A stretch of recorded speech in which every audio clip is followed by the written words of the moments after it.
O'sh oblasining Qorasuv shahridagi To'ratali markaziy bozorida 25-avgust kuni soat 8lar chamasida yong'in sodir bo'lgan.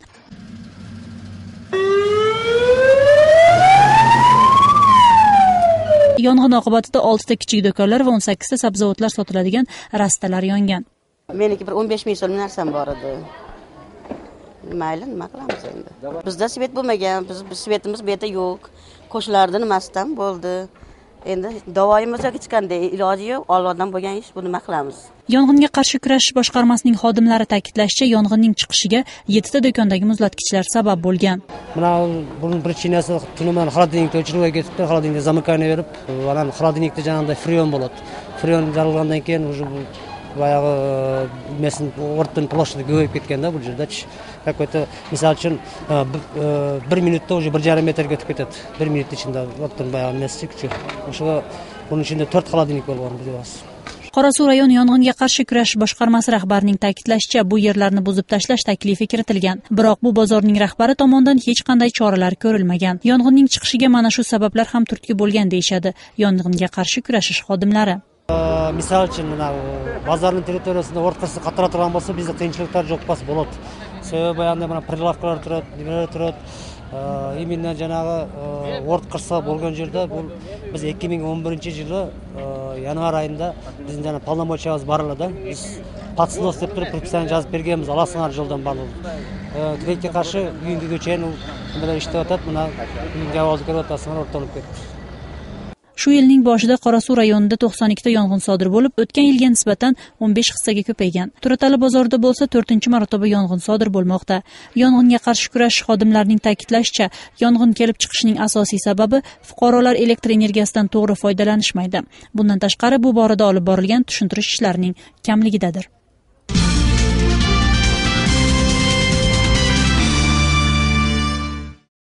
Өрт қауіпсіздігі бойынша өзінше схемасы бар да. Шоу қараталы?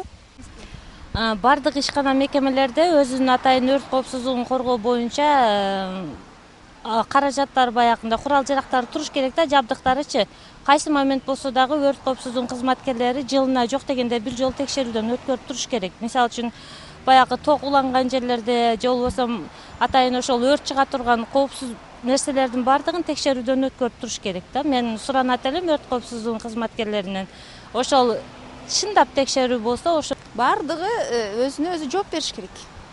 Ишканасына мындай бизге окшогон адамдар өзүнүн тартибин сакташ керек ошол. Эhtiyot болуш керек. Масалан, зажигалка аныкаларын коюп кетиш керек эмес.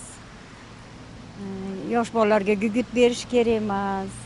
Эгер ал баягы эл көп жүргөн жерлерде айта турган болсок, Кыргызстан деги эле Ош шаарындагы коопсуздук, өрт коопсуздугуна көптөлөр мындай талапка жооп бербейт. Мисалы, биздин өрт өчүрүү кызматынын техникалык жактан бул абдан эски техникалар. Жана мисалы кай жерде өрт болгон болсо, ал жерге өз убагында жетип келе алышпайт. Жана кээ бир учурда суу жок деген дагы жооптор болгон. Өчүрө албайт кылайм биздекилерчи. Пробка көп, машина манчалыкка жетише албайт да, менин оюмча.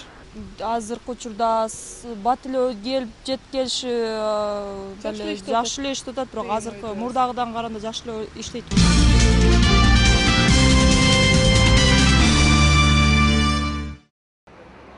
O'zgan shahrida millatlararo turli nizolar chiqishi mumkin degan mishmishlar inkor qilish maqsadida Ichki ishlar ministrligining 10-boshqarmaligining janub bo'yicha millatlararo nizolarni oldini olish bo'limi tomonidan o'tkazilgan yig'inda O'zgan rayon mahalliy vakillari va hududiy kengashining rahbarlari ishtirok etdi. Uyushtirib жатқан себебimiz жалпы эле O'zgan rayonunun элинин ынтымагын, биримдигин сактоо. Ошол мамиледе биз Şunu teglik sol uyuşturup yatağız. Sizler menen bağırlaşıp, kengешip, emne jumuş жүрүп жатат. Мындан ары эмне жумуш кылышыбыз керек деген мамиледе чогулуп турабыз. Ошону колдоп, мисалы биз милиция кызматкерлери билбеген нерсени сиздерден суранып кетет элек. Сиздердин мисалы бала чака, уруп туган, ага эни, эже сиңди дегендей ошолордун бүт баарын ынтымакка чакырып, мисалы бул айтып кеткенде Өзгөн шаары Байыртадан эскиден ыйыктуу жер деп эсептелет. Баарыбызга кыргыз эли, өзбек eli барыбыз dinimiz, жерибиz, elibиz, жада калса мүрзөбүз бир дегенде бүт барын ушундай ынтымакка чакырып кетет элем. Биз могу эл үчүн, жер үчүн биздин 10-чу отделдин кызматкерлери ынтымак үчүн дайым даяр. Түнүбү күнүбү сиздердин алдыңыздарда кызматка даярбыз.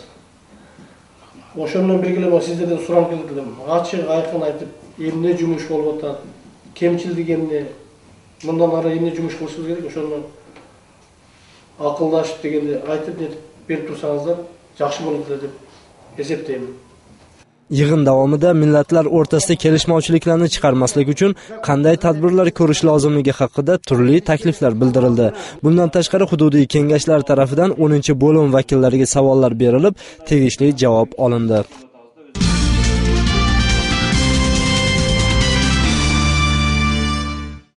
...24 yoshni qoralagan bu ayol O'sh shahrida yashaydi. 2 kun oldin uni shahar ichki ishlar boshqarmaligiga ushlab kelishgan. Uydan sumkasында болчу.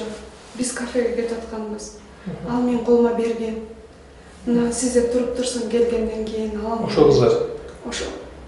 Qirg'iz Respublikasining Jinoyat va jazo kodeksining 166-bandi bo'yicha vaqtincha saqlanuvchi yerda ushlanib turgan bu fuqaro ustidan 5 fakt bo'yicha ish qo'zg'atilgan. Masalan, u qishloqlardan kelgan talabalarga uy-joy bilan ta'minlashni va'da qilib, pul va qimmatbaho buyumlarni olib g'oyib bo'lgan. 24 жаштагы Ош шаарынын тургуну аял киши ал болсо ушу Ош шаарына кызмат менен анан атайын ушу окууга тапшыргалы келген кыздарды квартира таап берем деп туруп, ири суммадагы акчаларды алып туруп, анан ошол боюнча көздөн кайын болгон. Алардын биринен 4,5 миң сом акча алган болсо, бирөөсүнөн 2,100 сом акча алып туруп көздөн кайын болгон. Андан сырткары ушу квартира издеп келген адамдардын бирөө ага сумкасын берип, анын ичинде алтын шакеги жана сепечкасы болгон, аны дагы 5 миңге сатып туруп, өзүнүн кызыкчылыгына иштетип жиберген. Bundan tashqari o'sha kunning o'zida 16 yoshdagi Batken oblasidan kelgan Kamolov Nurbek ham qo'lga olingan. U 3 yildan beri madrasada o'qib, namoz vaqtida markaziy masjidlarga kirib, namozxonlarning sumkalarini o'g'irlab yurgan. Экинчи факт боюнча айта турган болсок, бул жигит 17 жашта, өзү негизи туулган жер Баткен областы, бирок өзүнүн айтуусуна караганда Бишкек шаарындагы Нурлан Кары деген медреседе 3 жылдан бери окуйт экен. Анын үстүнөн азыр учурда фактылар бир 7 фактыга жетип калды. Анткени бул намазга окуганы кирип туруп, эл менен чогуу, бирок элден мурда чыгып кетип, ошо намаз окууга келген адамдарга тиешелүү баягы баштыкчыларды көтөрүп кетип, ушу уурдап кетип туруп, андагы алынган түрдүү буюмдарды сатып өз кызыкчылыгына иштетип жүргөн. Албетте, эгер кимдир бирөө ушундай фактыларга күбө болуп, кимдир бирөө бул адамды билип таанып, бул адамдардан жабыр тарткан болсо, биз дагы биздин башкармалыкка келип тергөө бөлүмүнө кайрылуусун суранат элек. Qirg'iz Respublikasining Jinoyat va jazo kodeksining 164-bandi bilan o'g'irlikda gumonlanayotgan bu shaxslardan jabrlanganlar bo'lsa, O'sh shahar ichki ishlar boshqarmaligiga murojaat qilsa bo'ladi, deydi matbuot kotibi Zamir Sidiqov.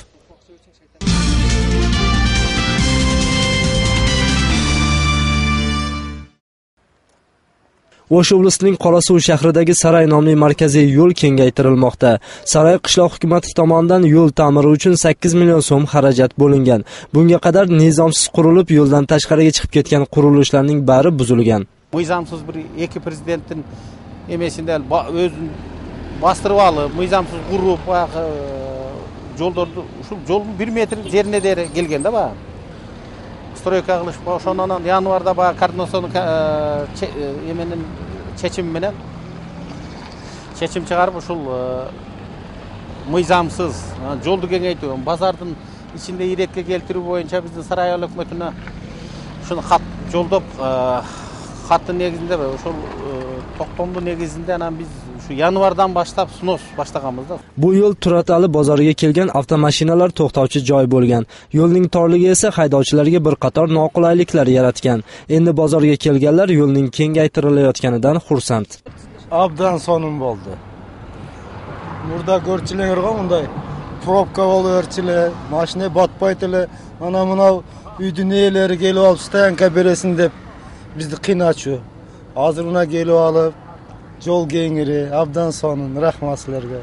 Мурун эми бу жер тар болчу да. Элдерге кыйын, онусунан мына машина койгондорго кыйын, анан базарга кирип соода кылгандарга да кыйын болуп аткан. Азыр жакшы эле деп атабыз, бирок айтып атабыз жетекчилерге. Бул жол кеңейгенден бери шоферлорго жакшы шарт түзүлдү негизинен. Базарга дагы жакшы шарт түзүлдү, базарга келип кеткендерге.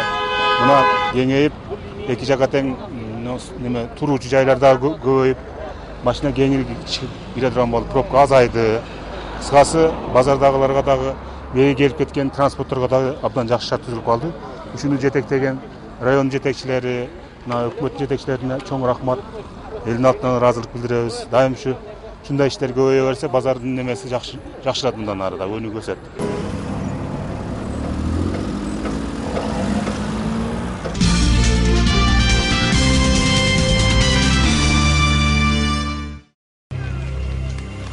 O'sh shahrining markaziy stadionida 24-avgust kuni Qirg'iziston Kubogi uchun O'shning Alay komandasi bilan Bishkekning Olg'a komandasi o'rtasida javob uchrashuvi bo'lib o'tdi.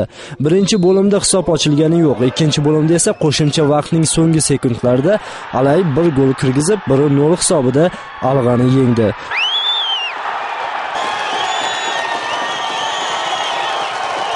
Bu yolg'iz golning sohibi Mirolim Ahmedov bo'ldi. Bunga qadar ikki komandaning Bishkek shahrida o'tgan birinchi uchrashuvda Alay Alg'ani 2-1 hisobida mag'lub etgan edi.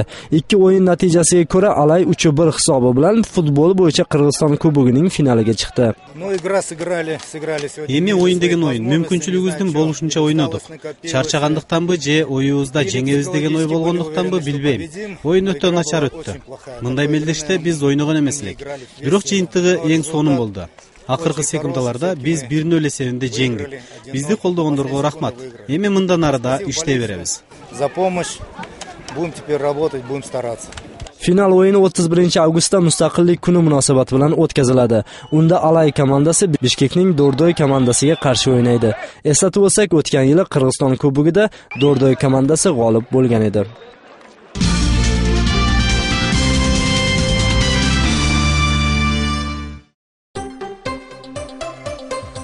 Qirg'iziston Respublikasi Milliy bankining ma'lumoti bo'yicha bugun bir AQSh dollari 48 so'm 53 tiyinni, yevro 64 so'm 86 tiyinni, Rossiya rubli 1 so'm 46 tiyinni, o'zbek so'mi 2 tiyinni, tojik somonisi 10 so'm 18 tiyinni tashkil qildi.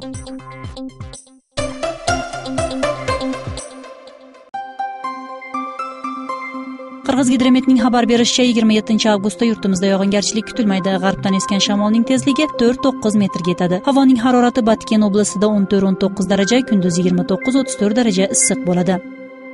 O'sh oblasida kechasi 15-20 daraja, kunduz 30-35 daraja issiq bo'ladi. Jalobod oblasida kechasi 15-20 daraja, kunduz 30-35 daraja issiq bo'ladi. Norin oblasida kechasi 5-10 daraja, kunduz 24-29 daraja issiq bo'ladi. Talas oblasida kechasi 10-15 daraja, kunduz 28-33 daraja issiq bo'ladi. Issiqko'l oblasida kechasi 9-14 daraja, kunduz 21-26 daraja issiq bo'ladi. Chuy oblasida kechasi 13-18 daraja, kunduz 29-34 daraja issiq bo'ladi. Poytaxtimiz Bishkekda 27-avgustda yog'ingarchilik kutilmaydi. G'arbdan esgan shamolning tezligi sekundiga 4-9 metrga yetadi. Havoning harorati kechasi 15-17 daraja, kunduz 31-33 daraja issiq bo'ladi. Shahrimiz O'shda 27-avgustda yog'ingarchilik kutilmaydi. G'arbdan esgan shamolning tezligi sekundiga 4-9 metrga yetadi. Havoning harorati kechasi 17-19 daraja, kunduz 31-33 daraja issiq bo'ladi.